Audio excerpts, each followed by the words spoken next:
இப்போது நம்முடைய தமிழ்நாட்டினுடைய முதலமைச்சர் அவர்கள் வரக்கூடிய 3ஆம் தேதி கர்நாடகாவுக்கு சென்று கர்நாடகத்தினுடைய முதலமைச்சரை சந்திக்க இருப்பதாக இன்றைக்கு உறுதியான தகவல்கள் என்பது வெளிவந்திருக்காங்க. இப்ப நான் என்ன கேட்க விரும்புறேன், இப்ப அங்க போய் என்ன செய்ய போறீங்க?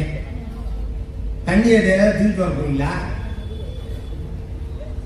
அவன் தண்ணி 3500 கியூசெக்ஸ் கூட தர முடியாது என்று இன்னைக்கு மேலாண்மை ஆணையத்தில் நேரடியாக தெரிவித்துள்ளார். உங்களால தண்ணியை வாங்கிட்டு வர முடியாது, அணை கட்ட வேண்டும் என்பது அவர்களுடைய கோரிக்கை.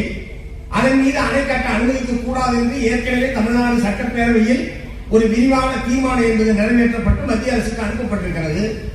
அதை போய் திரும்ப நீங்க போய் அணை கட்ட நாங்கள் அனுமதிக்க மாட்டோம்னு சொல்ற பிரச்சனை இல்லை, தண்ணியை கேட்டு வாழ்ற பிரச்சனையும் இல்லை, அணை கட்டத்துக்கு அனுமதிக்க மாட்டோம் நேரடியாக போய் சொல்ற பிரச்சனை இல்லை. ஏனென்றால் ஏற்கனவே தமிழ்நாடு சட்டப்பேரவையில் தீர்மானம் நிறைவேற்ற அனுப்பப்பட்டிருக்கிறது.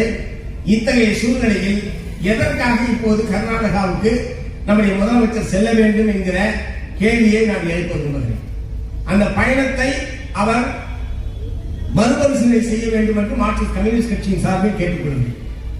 அப்படி செல்வதனால் நீங்கள் அங்கே சென்று எதையும் செய்ய முடியாது என்று சொன்னால் அது என்ன மாதிரியான உணர்வுகளை தமிழ்நாட்டு விவசாயிகள் மத்தியில் ஏற்படுத்தும் என்பதை மாண்புமிகு முதலமைச்சர் அவர்கள் யோசிக்க வேண்டும்.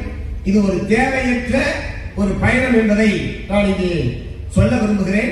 இக்காரணம் கொண்டும் தமிழ்நாட்டுடைய அனுமதி கொடுக்கிற பிரச்சனையே இல்லை. அதுல தமிழ்நாடு அனுமதி கொடுத்தா அணையை கட்டினாலும் தண்ணி வராது. டெல்டா மாவட்டம் பாலைவனமாகும்.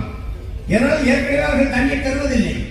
இத்தகைய சூழ்நிலையில் தமிழ்நாடு முதலமைச்சர் தேவையற்ற ஒரு பயணத்தை அவர் மேற்கொள்கிறார் என்பதை நான் இங்கே தெரிவித்துக் கொள்ள விரும்புகிறேன்.